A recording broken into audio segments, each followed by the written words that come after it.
Hello everyone and welcome to this week's Motor Trade Radio podcast, powered by eBay Motors Group, with Philip Nothard and Curtis Hutchinson, bringing you all the chatter that matters.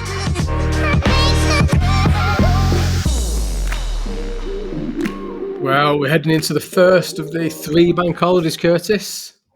Yes. Have you got yours planned? I haven't. I'm not sure what we're doing for the coronation either yet, which I think is next week into the coronation. So it is, next week's podcast will be coming to you live on Coronation Day, won't it, on the Saturday? So let's see what happens. I think we mentioned it the other week, didn't we? We was trying to do a lot more work in 4-day working weeks, unfortunately. For us, yes. Anyway. Yeah, and I'm sure you've found the same, that this week there's quite a few people on holiday, and next week I suspect there'll be even more people on holiday. Yeah, you get the bounce back emails, out of office and things like that. But no, I mean, we've got hopefully a fantastic podcast for you tuning in today.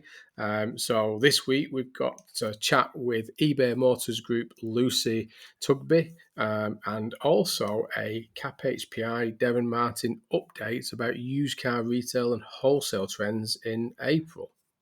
Yeah, and we have actually been busy this week recording interviews, because next up on Tuesday is our very special interview with Big Motoring World's founder and CEO, Peter Waddell.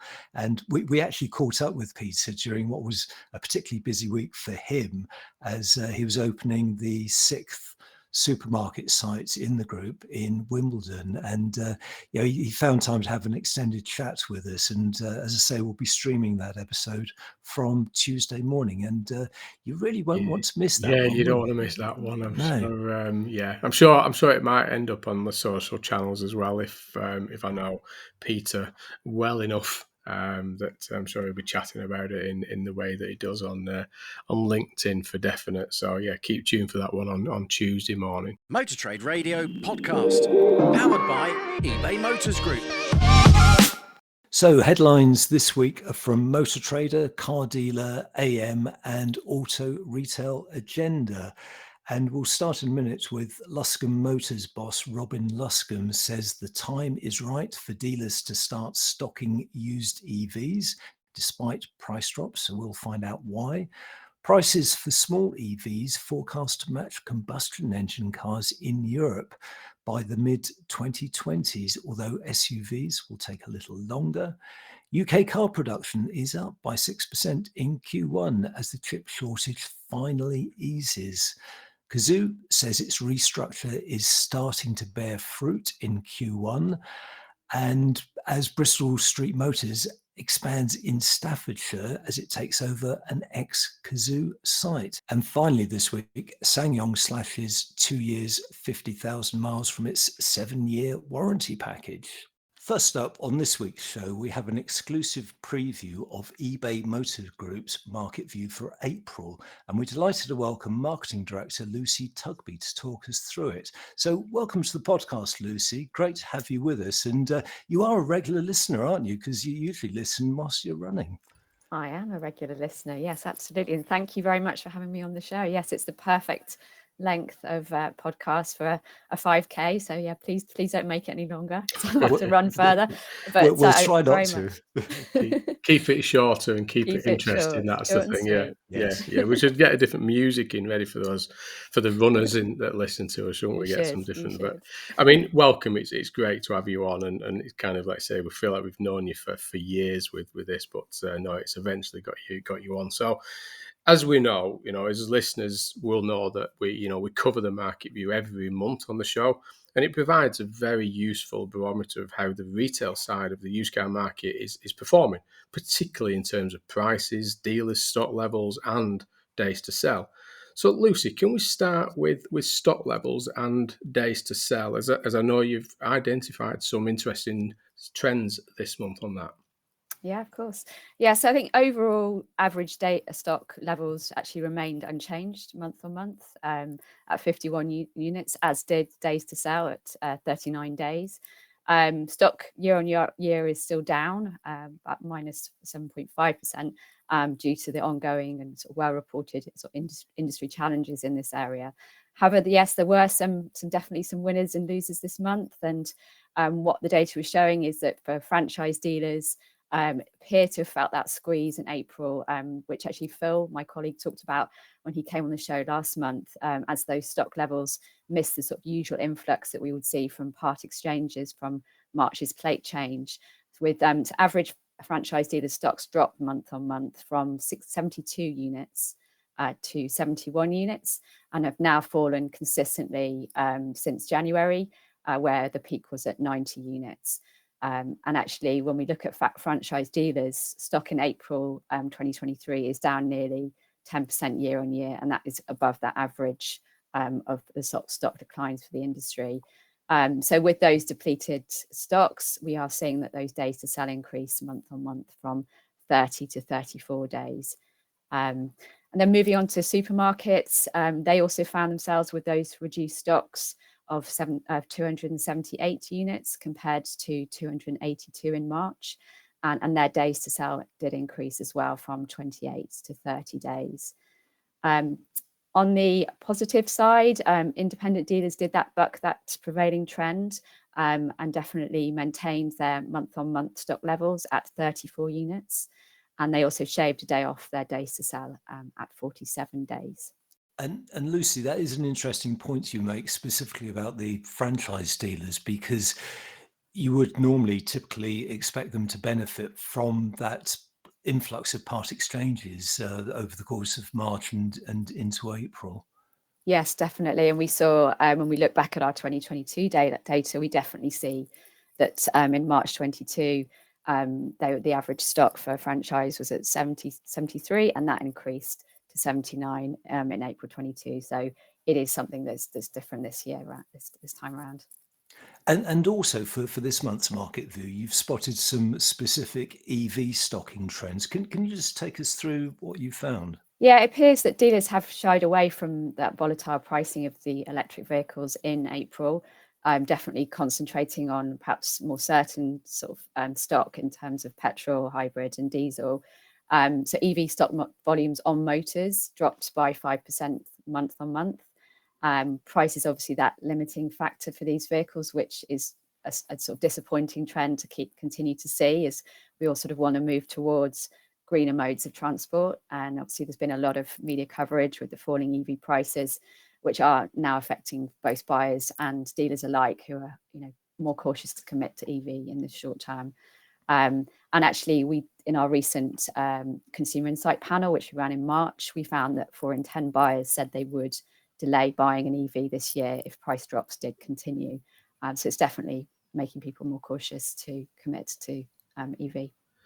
And Lucy, we know there's a lot of content in the market view, but if we look elsewhere in terms of how did the average prices perform overall, and how does that compare with previous months and by dealer group?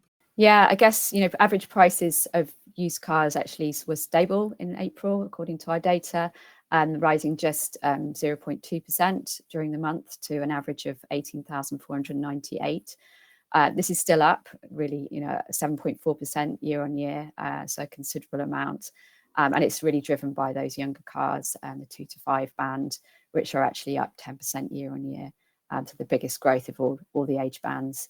And we really see that sort of combination of stock shortage across all dealer sectors. The high prices and cost of living squeeze has prompted buyers to go into those kind of older stocks and look.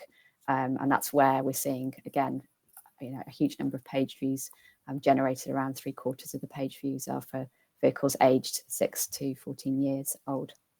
And do you see that as kind of the sort of the sign of that stability against that backdrop of shortages of vehicles in the marketplace?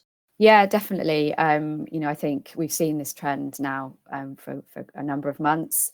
It's I think there's a sort of a mixed effect when we start looking across our sort of dealer mix. But yeah, we are definitely seeing those those kind of views and interest going towards sort of older vehicles where people are assessing their monthly spend, and they've got very set budgets in mind now. But also there is a lack of kind of younger stock as well. So. And finally, Lucy, as we're heading into this extended May bank holiday season, can you tell us about some of the findings from your recent Consumer Insight Panel research, which has just been covered by some of the trade press? Yeah, of course. So our study is of 2,000 car owners, and it found that over half plan to take their cars on holiday this year. So, considerable amount that kind of appetite for staycations, and perhaps getting back to driving in Europe as well, as now, the restrictions have lifted.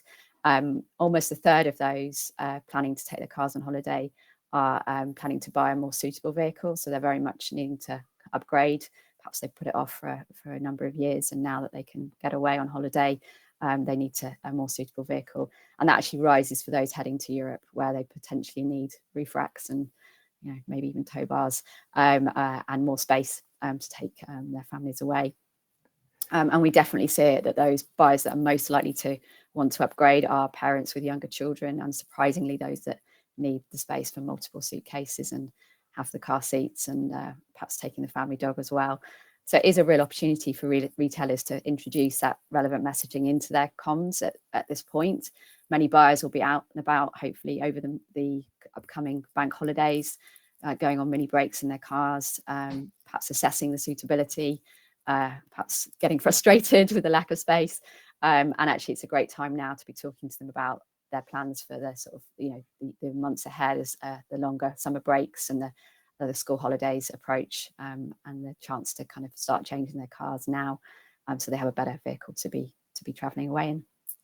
And that's the key, isn't it? It's dealers actually talking to these customers and understanding their wants and needs. Absolutely, yeah. It's very much a personal preference. If you've got 3 kids, you under sort of young children, you'll have the 3 car seats. You won't have much space in the back of the car. You'll need a good amount of boot space, but perhaps just making it really easy for them to understand how much space is. Don't kind of tell them in liters, but tell them in how many suitcases can they get in, and can they fit in a dog, or maybe even a dog in a sort of dog with a dog bed. So it's really just trying to make it very easy to understand. Yeah. You know that one, Curtis. I do indeed, yes.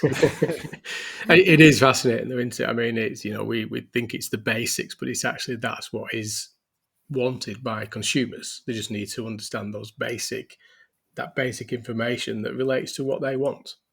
Absolutely, yeah, and just making it very easy and accessible to understand. As I say, like most of the people we find, car buyers actually are not very kind of informed about knowing about literage, or knowing kind of they don't have a sense of that, how much space does that really mean in terms of like that practicalities of the day-to-day use of a car. So just breaking it down and making it really, really easy to understand. Wow, I mean, fascinating stuff, and it's an absolute pleasure, and many thanks for coming back onto the show today, Lucy. It's been a pleasure, and obviously thank you for sharing some of the snapshots of some of the insights from eBay Motors Group Market View. But before you go, can you just tell the listeners how and when they can get view of the April market view, because we always talk about the wealth of insight and the wealth of data that sits within it. Yeah, of course. Yeah. So all our market view reports are all available on our website at ebaymotorsgroup.co.uk. And we will publish the April reports on Tuesday. So head on over to the site and download it from there. Please also, if you follow us on our social channels, we're always sharing updates on the reports from there, as well as other insights we publish. So that's a really great place to easily get a quick update on when the latest research is released. Well, Lucy, many thanks for that, and thanks for joining us today, and we'll catch up with you soon. Thanks very much. Thank you so much for having me on the show. It's been great. Well, some fascinating insight there, Phil, from Lucy Tugby at eBay Motors Group, and a bit of a cameo appearance at the end when we were talking about dogs from my dog. Yes, she must have known. Molly must have known just to jump in there at the end there, just to remind everybody and think about their dogs when buying their next used car if they're going away this year. So again, like you say, great interview there, great chat with Lucy from eBay Motors Group, and as we said at the end of that interview there, a lot more detail around some of the high level performance stats that Lucy mentioned in that interview. So do head over to the eBay Motors Group website to check out the April market view when it's available with all the data that's in there. Yes, and Phil, it's almost as though we plan it this way. But what Lucy was saying about EVs and the volume of EVs dropping in the used markets, we'll actually touch on that in our next story, and indeed the first two stories. It is, yes. It's funny, it's all EV at the minute. But, everything's linked to EV. So as Curtis said there, our friend of the podcast and car dealer is boss Robin Luscombe, saying that it's good value to be had despite the concerns over pricing of those used electric vehicles. So saying that he announces a decision to start selling used EVs.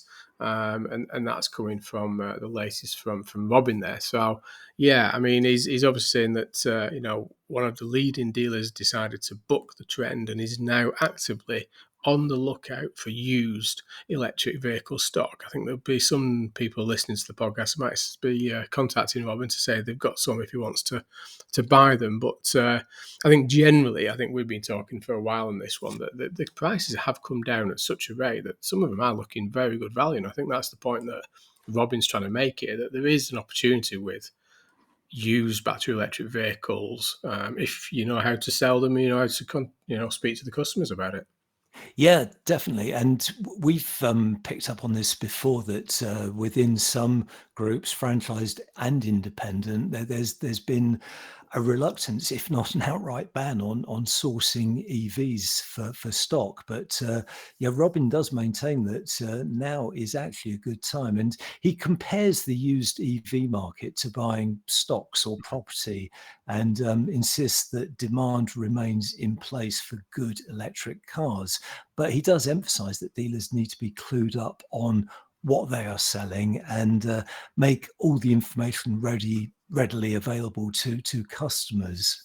Yeah, and that's it really. You don't go into it blind with this. You've got to look at what you're getting into, keep an eye on it in terms of SEO activity and price shifts and things like that, because there is good opportunities. But again, what Robin's trying to make a point here is it is a good time to start buying.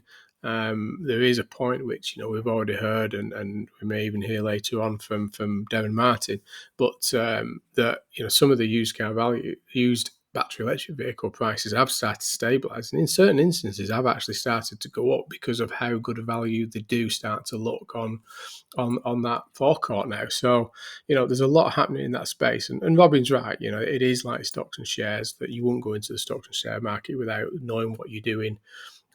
Keeping an eye on it and keeping a close eye on what's happening in the marketplace. And Robin's trying to make that point in that for the same reason with battery electric vehicles. Yeah, and he actually makes a really good point, because he says the best time to buy is when the prices have dropped, not when everyone wants to get them. And he says, yes, prices have come down, but they can't keep falling in that way. Historically, everything will recover eventually. So some wise words there from Robin. Definitely. And maintaining with that subject of battery electric vehicles, we're heading over to Automotive News Europe, which the headline is prices for small EVs forecast to match combustion engines. And this is that prices for smaller battery electric vehicles will rival those combustion engines by the mid-2020s. And that's from the International Energy Agency. That are sort of citing that. So this is quite interesting really, in terms, because they do go into some of that sort of the marketplace and market shifts and what, in terms of that, talking about EV global sales were expected to surge to 35% this year to 14 million. So yeah, some big numbers in this one, Curtis. Yeah, there are. I mean, it is interesting, this. And you're probably wondering, what about SUVs? Well, they do actually say for larger cars like SUVs and pickups, this purchasing parity that they're talking about is likely to come later, probably into the 2030s. But we'll keep an eye on that, as I'm sure Robin Luscombe will as well. Yeah, definitely. And they say, talk about that, the particular that Chinese market prominently in the annual outlook on EVs, making up half of the electrified vehicles on the road worldwide, including full electric cars and plug-in hybrids, and with 60% of EV sales last year taking place over there in China. So, we talk all the time when we do reference battery electric vehicles, that Chinese marketplace, but they do also raise a point saying that EV sales forecast in part because of the US Inflation Reduction Act, which supports green industry and subsidies consumers' purchase of battery electric vehicles. So, we've talked about this before, where there is initiatives and subsidies in place in some markets, such as the US, that is helping push this volume of battery electric vehicles into the marketplace. Yeah, and you make a good point about the Chinese EV brands coming here, because there are so many of the Chinese brands coming here, and a lot of them are looking at their entry point, the price point, and we will start to see a lot of those new EVs coming here, coming down in price. Yeah, and this week we haven't picked the headlines particularly, but there's been a few national press headlines coming out of people like BYD around the dominance of some of those manufacturers coming out of China, Sepang being one of them mentioned as well, and how many OEMs or manufacturers they believe will dominate that marketplace going forward. So a lot going on around that fuel type now as we move forward. And talking a little bit about production, actually, we mentioned the other week that the global production in 2022 had actually risen by 6% up to 85 million. But actually, UK production in the first quarter of this year has been announced that that's also risen by 6%, and cites that it's due to the chip shortage cases now sort of easing. And I think we're sort of feeling that now in the marketplace, aren't we? We are indeed, and apologies for the background noise. My new printer has decided to spring into life. You've probably sat there all morning trying to get it to work, and then suddenly it decides it's going to work when you don't need it. Yeah, so apologies for that. So UK car production. I mean, this really is welcome news, because as you say, it's risen 6% in the first 3 months of this year to just under 220,000 units, and this does look as though it's the sort of welcome news that we've been waiting for, about the easing of the shortage of the semiconductors and indeed other components. Yeah, and they talk about March rounded off the period with a volume increase of 6.1% to 81,605.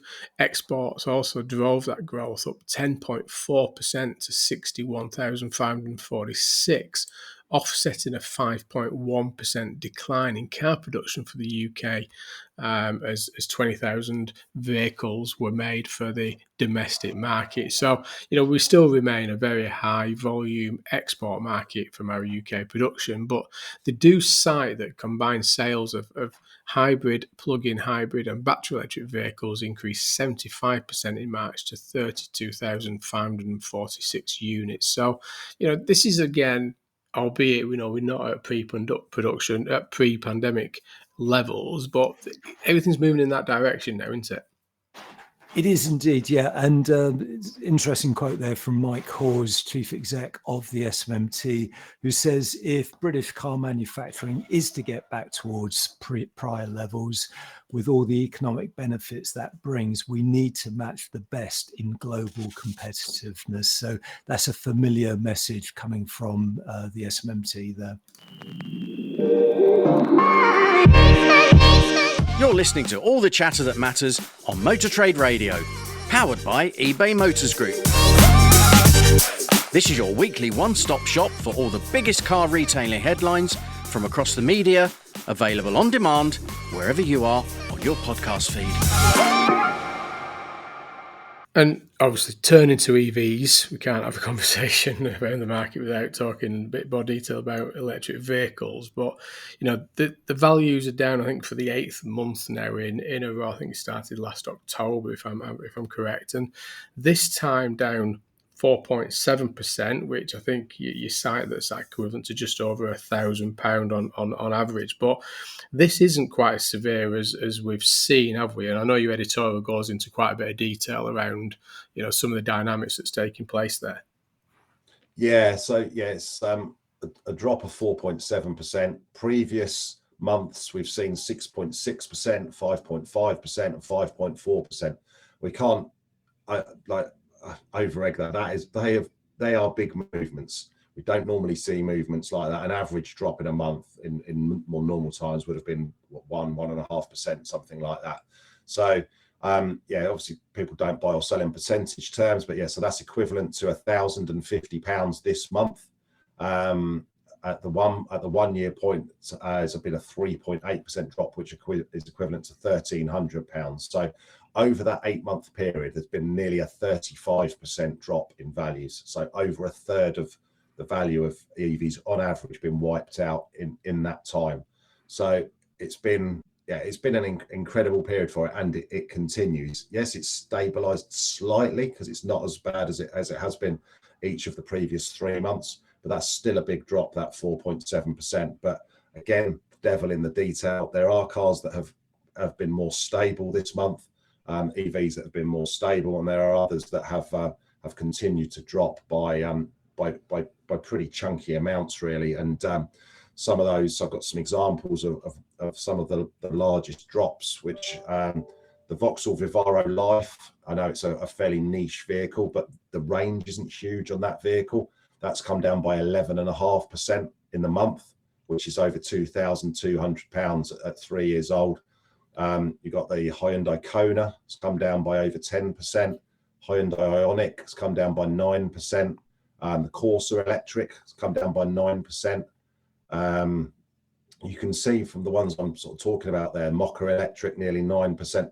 They're kind of mainstream vehicles that are dropping in that area. And I think that there's a reason for that some of the ranges aren't great. And also with the drops that have happened for vehicles like more aspirational Model 3, I-Pace, they are now a lot closer in price to some of these mainstream vehicles, which means if you're a consumer, maybe you're going out and looking at a Nissan Leaf or something like that, and you realise that cars, there's Model 3s that are selling for early £20,000 now. For a little bit more on your monthly payment, you can afford something that's more aspirational, or you could afford a slightly older aspirational vehicle instead of a slightly younger, more mainstream vehicle. And you do make a point in the editorial there that I think the sub £20,000 EV market has been hit by a 6.6% drop, and you can't. It may be alluded to in some of those examples there. What's really driven that lower end price market in terms of that ahead of the note that overall figure of 4.7? Well, yeah, there's more of them around, so there's more volume in the market for those sort of more price rangy cars. The consumer isn't out there buying in huge numbers. They are wary about EVs. There's obviously, I think, lots of consumers now know about the drops that have happened. That has spooked people a little bit. Dealers aren't buying in bulk. The auctions are reporting varying amounts of various conversion rates, but lower than ICE across the board. So that price point of 15 to 20,000, that's where some of the ranges aren't quite so high. People buying EVs, maybe if you can afford it, you're buying at the higher end because you can afford to. People looking at a 15 to 20,000 pound car, are they out looking for EVs? And as I say, the Model 3 and the I-Pace, cars like that are now closer in value because they've dropped by so much. They're closer in pound note terms to these more mainstream vehicles. So a walk up to a Tesla is quite an appealing thing for a consumer, and dealers are now back out there buying those sorts of cars because they see value in them. We've spoken to dealers that are buying I-Paces and are doing very well with them. We've spoken to dealers that are buying Teslas, and are doing well with them as well. That's that sort of more aspirational end. Well, as always, I mean, great interview there with Derren. That's just a snippet of that interview with Derren on his April performance and what he expects for looking out towards I know sometimes you sort of want to talk about the months ahead, but actually the way the market at the minute, you talk about weeks ahead. But, as always, the full interview is available on your podcast feed from when it was published on Friday of this week. So if you want to listen to the full interview, then do head over to your podcast feed and listen to that full interview with Derren Martin talking about the performance and what's happening in the market of used vehicle values. And sticking with going back to sort of AM Online now. So interesting one, this one. They're back in the headlines again, Curtis. Yeah. So, yep. Cazoo restructure starting to bear fruit in Q1 financial performance. So obviously this is citing the financial performance that's come out from Cazoo for the first quarter trading of this year, and said that they reported a 690% year-on-year growth of gross profit per unit, and overall gross profits up 367% to 14 million in the first quarter of this year. And it's saying that the CEO asserted that its sweeping restructure was starting to bear fruit. So it's an interesting one, this one, because they have had we can't deny it's been a tough time for Cazoo, hasn't it, over the recent sort of 12 months or so, and there's been a lot of work to sort of try and get this moving ahead now in a slightly different direction. But it looks like the performance has made a bit of a turn there.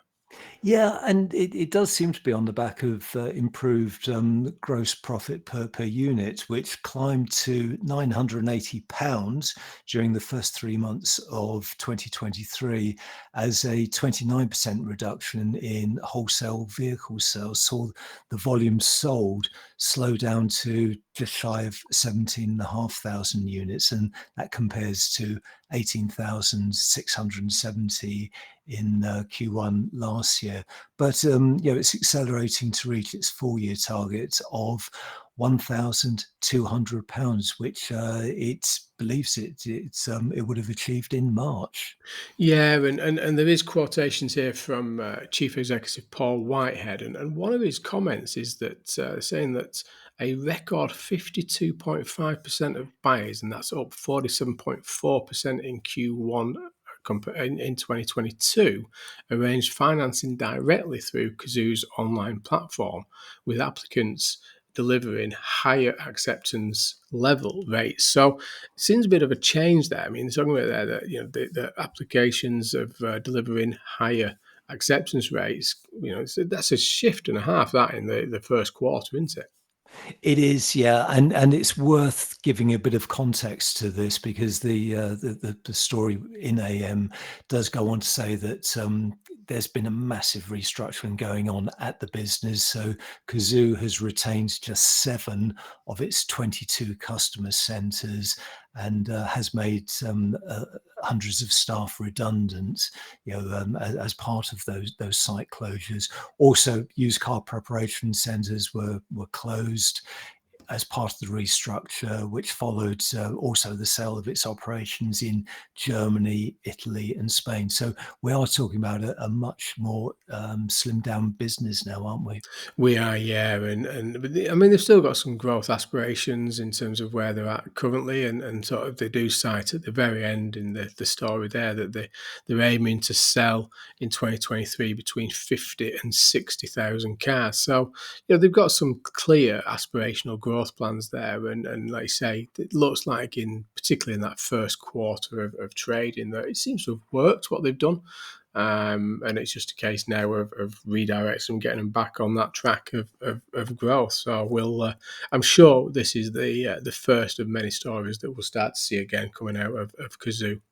Yeah, and by way of an addendum to that story, heading over to Car Dealer, the headline is Bristol Street Motors to expand in Staffordshire as it takes over ex-Cazoo site. So this this is something we've been covering on the podcast, certainly over the past few months. What is happening to these sites that Cazoo is selling off.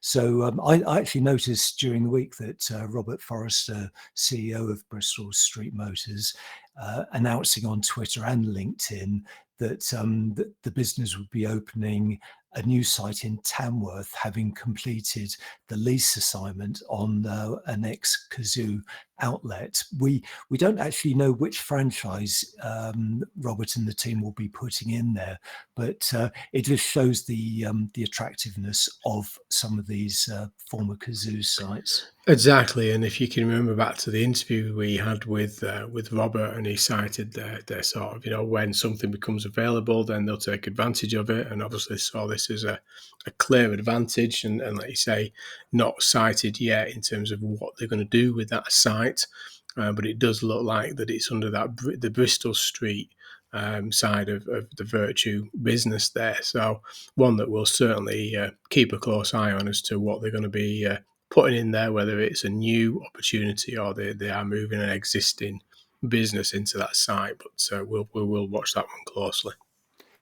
And finally, this week, we go over to Auto Retail Agenda, and the headline there is SsangYong slashes 2 years, 50,000 miles from warranty. So this is a reduction in what was its 7-year warranty package, which it launched in 2018.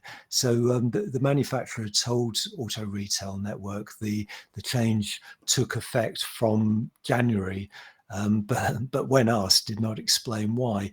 It is a curious one, this, because obviously the 7-year warranty cover was pretty much market leading, and we were talking about this bit before recording. Dropping it down to 5 years to cover 100,000 miles.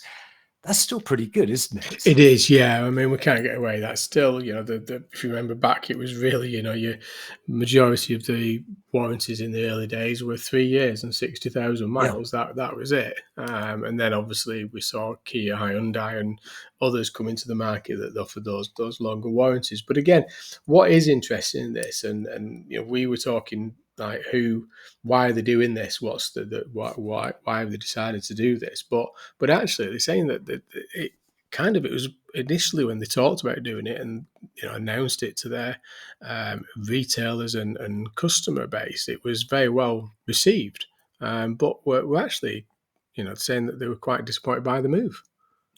Yes, yeah, and the point is made in the story that the 7 years hasn't had time to elapse. So although SsangYong was saying something along the lines of attributing it to the cost of repairing vehicles towards the end of that warranty period, that 7-year warranty period, well, we're nowhere near that. So it is a curious move, but and let's face it, dealers will be disappointed because it was a USP. It would have assisted a lot of sales, building that extra confidence. But as we've already said, 5 years, 100,000, that's still pretty good cover. It is, yeah, and they do reference in the story that Kia, one of the best standard new car warranties with 7 years, but that is 100,000 miles, but 7 years, so slightly longer in terms of the period, but same mileage.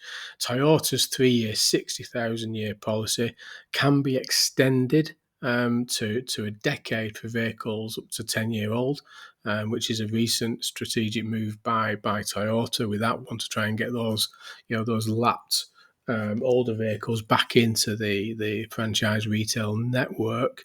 And obviously Suzuki launched a similar scheme to Toyota's earlier this year as well to sort of try and capitalize those lapsed older vehicles back into the franchise network. So it really doesn't cite why they've done it and some of the reasons behind it, because like you say, they've not really seen the results from it yet. But interesting move from them with that one. Yeah, and an interesting move as customers are looking more and more at buying older cars. So again, like I say, packed show today. As always, it was great to have Lucy on, doing a slight snapshot of the April eBay Motors Group market view there. So thank you to Lucy for coming on and sharing those high level figures and the content from the press release recently, and to Derren Martin as well. I say, head over to the podcast feed for the full interview with Derren Martin, that you'll hear a lot more of the detail and the data behind what's happened in the month of April and what he expects to be happening over the next sort of weeks and months going forward. But that's all from us. Many thanks for joining us on the Motor Trade Radio podcast. Do enjoy the bank holiday weekend, especially if you're not working. And do look out for our special interview with Peter Waddell, which lands on Tuesday. Until then, it's goodbye from me. And it's goodbye from him.